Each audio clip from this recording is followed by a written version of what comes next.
네, 휴대전화를 사용하는 중고생의 절반 이상이 휴대전화가 없을 때는 불안함을 느끼는 중독 증세를 나타낸다는 통계가 있었습니다.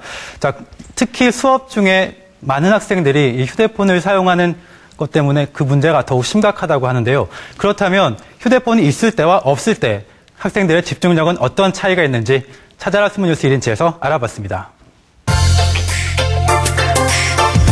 네, 학생 휴대전화 백서 하나, 문자를 보낼 때는 책을 세워놓을 것, 다 문자의 맞춤법은 책임지지 않음. 학생 휴대전화 백서 둘, 수업 시간 이유 없이 불안해하는 친구는 휴대전화 배터리가 없을 가능성이 높음. 중고생의 86%가 휴대전화 필수품이라는 대답을 했고요. 인터넷 중독보다 휴대전화 중독이 2%가량 웃돈다고 했는데요. 경기도의 한 학교에서는 이 휴대전화에 관한 특별한 운동이 펼쳐지고 있다고 합니다. 보이시나요? 바로 학생들이 자발적으로 수업 시간에 휴대전화를 가지고 있지 않기로 약속을 했습니다. 네, 저는 지금 휴대폰에 관한 특별한 규율이 시행되고 있다는 한 학교에 나와 있습니다. 도대체 어떤 규율이 시행되고 있는지 저와 함께 들어가 보시죠. 자, 이 학교에서는 아침부터 다른 학교에서는 볼 수 없는 광경이 펼쳐지고 있는데요. 자, 휴대전화로 가득 찬 이 가방을 넣어두는 사물함의 정체, 무엇일까요?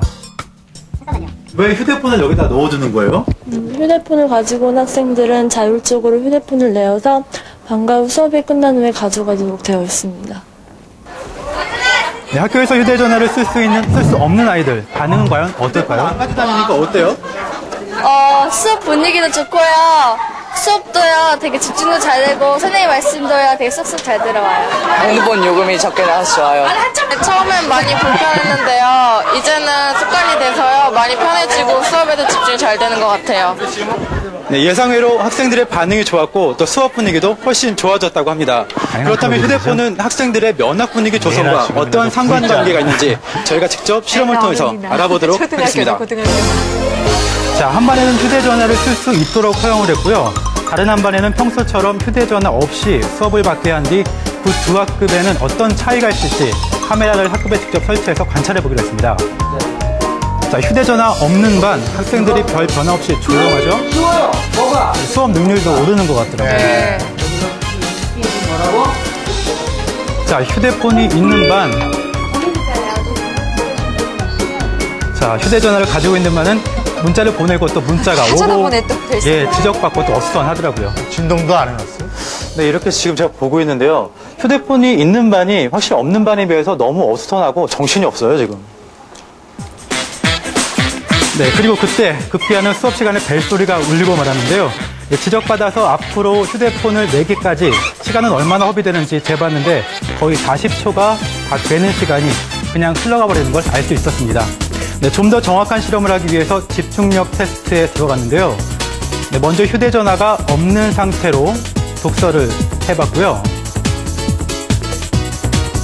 네, 다른 한 번은 휴대전화가 있는 상태로 독서를 한 뒤 그 집중력 차이는 어느 정도 나는지 뇌파 실험을 통해서 알아봤습니다. 괜히 한번 열어보게 돼. 네, 역시 휴대전화를 옆에 두고 독서했을 때 집중도가 낮아진 것을 볼 수가 있었습니다. 한 10명의 3명 걸로는 휴대폰 유사 중독 증상을 보여주고 있습니다.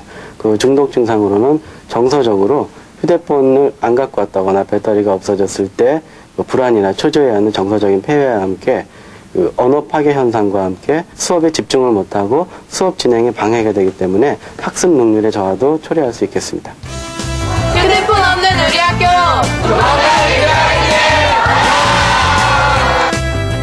아니, 또 저 학교 학생들은 이렇게 다 똘똘해 보여. 그리고 자발적으로 했다는 거죠? 예. 선생님들이 뭐 하라는 게 아니고 학생들이 자발적으로 했대요. 예, 그러니까 그게 굉장히 중요해요. 그러니까 사람들이 어떤 행위를 할 때 항상 그 행위의 원인과 이유에 대해서 의미를 부여합니다. 그래서 제일 중요한 게 뭐냐면 그게 내가 스스로 선택했느냐, 남이 날 하게 했느냐. 이게 굉장히 중요한 기준이거든요. 네. 그래서 뭐 왜 금지된 행동일수록 하고 싶은 이유가 남이 못하게 했기 때문에 그렇다는 거죠. 네. 그래서 저렇게 학생들이 스스로 판단해서 스스로 결정해서 그런 그 행동하는 것은 좋은 결과가 나올 수밖에 없는 거고요. 교육의 목표는 스스로 자기 행위의 주체가 되는 연습을 시키는 겁니다. 네, 그렇습니다. 대전의 한 고등학교에서도 작년 9월부터 학생회가 주축이 돼서 이 운동을 벌이고 있다고 해요. 네. 예, 지금은 뭐 학부모, 학생, 교사 모두가 또 좋아하는 또 제도로 마련이 됐다고 하는데요. 자, 또 학교에서도 자발적으로 하는 학생들의 노력에 발맞춰서 교무실에 있는 전화까지 사용할 수 있도록 해줬다고 하는군요. 예. 사실은 휴대전화가 없던 시절에도 저처럼 주위 산만 안에는 늘 책상 밑에 만화책을 넣어놓는다든가, 뭐 2교시 끝나고 도시락을 먹는다든가 해서 지금 산만해요. 네. 하다 보니까 뭐 이렇게 이런 인생을 살게 됐는데 수업 시간에 집중해서만 들어도 사실 성적 굉장히 오르고요. 네. 선생님 말씀 쏙쏙 듣다 보면 아, 저분 저렇게 훌륭한 말씀 하는구나 해서 사제지간이 돈독해질 것 같아요. 근데 아이들이 또 자발적으로 했다라니까 예. 선생님 더 믿어주는 이런 신뢰의 힘이 잘 큰 것 같아요. 네. 디지털 시대의 부작용들이 속속 얘기가 되고 있는데 앞으로 이 휴대전화 안 가져오기 운동이 전국적으로 확산이 됐으면 좋겠습니다.